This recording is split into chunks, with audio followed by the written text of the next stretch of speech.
सासू माँ, जो कल हुआ वह मैं आज नहीं होने दूंगी। अभी राधिका की शादी को कुछ ही दिन हुए थे, लेकिन सास ने सारी हदें पार कर दी। राधिका सोच ही रही थी कि वो कहाँ आ गई है। तभी सास ने आवाज़ लगाई, सुन राधिका, रात के भोजन के बाद चूल्हा चौका साफ करके ही सोने जाना और झूठे बर्तनों को धोकर साफ कपड़े से पोंछकर स्टैंड पर लगा देना। इतनी तेज सास की आवाज़ सुनकर नवविवाहित बहू ने हामी भरी और किचन की ओर चली गई।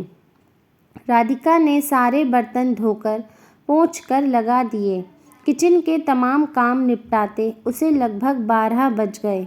नई नवेली दुल्हन के हाथों की अभी मेहंदी भी नहीं छूटी कि सास के फरमान जारी कि ऐसे करो वैसे करो। राधिका की शादी उसके माँ बाप ने एक श्रेष्ठ परिवार के बड़े बेटे अमन से की थी। अमन साधारण औसत का आदमी था, किसी से ज़्यादा बात नहीं करना, अपने काम से काम रखना और छोटी सी परचून की दुकान को चलाता था। घर में उसकी दादी, उसकी माँ और एक बड़ी दीदी थी जिसकी शादी हो चुकी थी। एक छोटा भाई भी है जो कि शहर में पढ़ाई कर रहा है। लेकिन अमन अपने गांव में ही रह गया और उसने घर के बाहर छोटी सी दुकान खोल ली। अमन कभी भी माँ के किसी काम को टालता नहीं था और अपनी माँ का बहुत सम्मान करता था। राधिका अपने ससुराल में रहते समझ गई थी कि उसकी सास उसके साथ हिटलरबाजी क्यों करती हैं, क्योंकि दादी सास ने उसकी सास को इसी तरह से कोहलू बैल के जैसा काम लिया था। अमन की माँ को चैन से बैठने नहीं देती, जिससे उनके घुटने घिस गए और वह ज़्यादातर बैठी रहती। लेकिन वही सब कुछ वह अपनी बहू के साथ इतिहास दोहरा रही हैं, अपनी खुन्नस उस पर निकाल रही थीं। जो कुछ उनके साथ हुआ उसका बदला वह राधिका से ले रही थीं। अब तक राधिका भी सास का मान रखती आई है। सास को कुछ नहीं कहती, वो जो बोलती हैं, जैसा बोलती हैं, राधिका चुपचाप कर देती। लेकिन कुछ साल बाद जब देवर की शादी हुई, लेकिन देवरानी ने आते ही अपना रंग दिखाना शुरू कर दिया। शादी के दूसरे महीने ही अपने सारे बैग के साथ आंगन में देवर को लेकर खड़ी है। दादी सास और सास भौचक हो नई बहू को ताक रही हैं। नईकी बहुरिया अभी आई है और कहाँ चल दी, इसकी नफाजत तो देख लो। कहाँ जा रहे हो बिमल? साथ में नई की बहुरिया भी सामान बांधे खड़ी है। अभी तो आई है, थोड़ा घर के काम काज सीख ले। और हम सबकी सेवा भी नहीं की और तेरे साथ जाने को तैयार है, सास ने एक ही सांस में बोला। सास का ताना सुनकर देवरानी तुनक कर बोली, हम क्यों रहें आप लोगों के साथ? आप सास नहीं तानाशाह हैं, बस हंटर से मारती रहती हैं और अपने हुक्म सुना देती हैं। लेकिन बेचारी सीधी सादी बड़ी भाभी को कोहलू के बैल जैसा खटवाती हैं। वो खामोशी से आपका कहाँ मान घर के काम काज कर रही हैं। लेकिन मैं तो आप जैसों के संग एक पल ना ठहरूं। मेरा पति कमाता है, इसलिए उसके साथ ही रहूँगी। आपकी बंदिशों और बिना वजह के जुल्म को बर्दाश्त करना मेरे बस में नहीं है।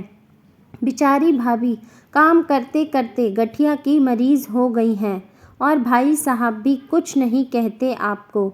लोग आपकी इज्जत करते हैं, लेकिन आप सबका फ़ायदा उठाती हैं। हद है, यहाँ लोग नहीं बसते बल्कि जानवरों का बास है। हम तो यहाँ सुरक्षित महसूस ही नहीं कर रहे खुद को। कब कौन सा हंटर चल जाए सास जी का नहीं पता।